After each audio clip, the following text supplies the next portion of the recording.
میرا پہلا سوال ان سے یہ ہوگا کہ مفتی صاحب بتائیں کورونا ایک سازش ہے یا آزمائش؟ بسم اللہ الرحمن الرحیم۔ تو سب سے پہلے تو القرآن کورسز نیٹ ورک کا شکریہ کہ انہوں نے اس اہم موقع پر اس اہم مجلس کا انعقاد عمل میں لایا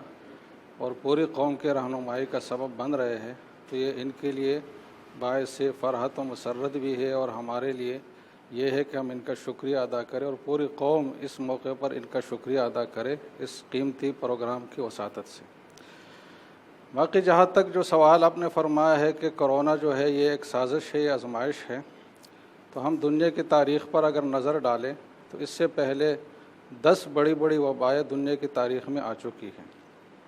جس سے کروڑوں انسانوں کی جانوں کا ضیاع ہوا ہے، اور بعض وباؤں میں تو ایسا بھی ہوا ہے کہ یورپ کے ملکوں میں 60% تک کی آبادی، پوری آبادی اس وبا کی نظر ہو گئی ہے۔ تو جیسے کہ تاریخ میں یہ 10 بڑی بڑی وبائیں گزری ہے، تو کرونا بھی اسی طرح کے ایک عالمی سطح کی وبا ہے اور ایک بڑی وبا ہے۔ تو ہمیں اس چیز کو اچھی طرح ریئلائز کرنا چاہیے، اور جیسے کہ سابقہ وباؤں کے بارے میں کسی نے یہ نہیں کہا کہ یہ سازش ہے، یہ ہے، وہ ہے، تو اس حوالے سے بھی ہمیں کوئی ایسی بات جس کی کوئی بنیاد نہیں ہے اور محض خیالی باتیں ہیں، تو اس سے ہمیں اجتناب کرنا چاہیے۔ سازش کہنے والے بہت سارے لوگ ہیں، اور پھر سازش کی تصریح بھی ہر ایک کی الگ الگ ہے۔ کوئی اس کو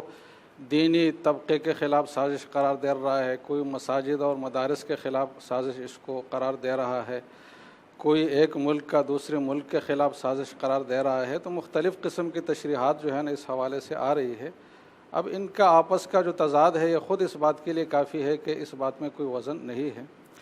تو اس کو سازش کہہ کر جو ہماری اصل ذمہ داری بنتی ہے احتیاطی تدابیر کے حوالے سے، انفرادی طور پر، اجتماعی طور پر، تو اس سے ہم جان چھڑانے کی کوشش کریں،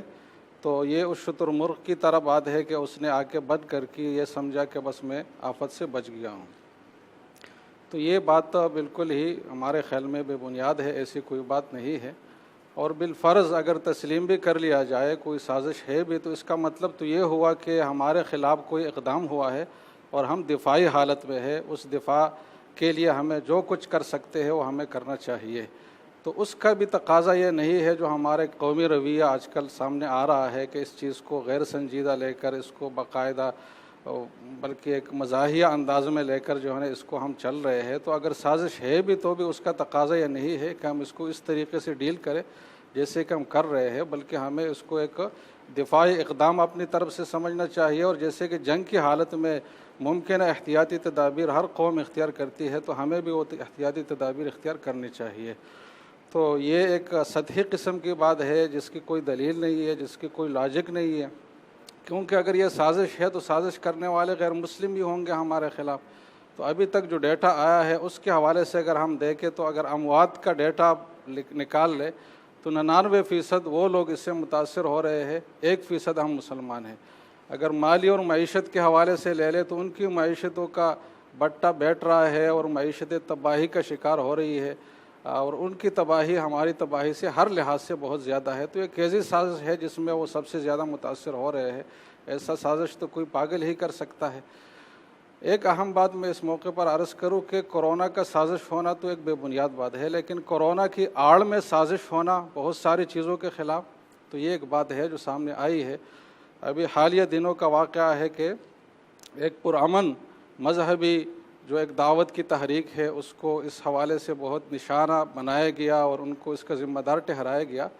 تو اس بات کی ہم حوصلہ شکنی کرتے ہیں، اس کو غلط اور ناانصافی کہتے ہیں،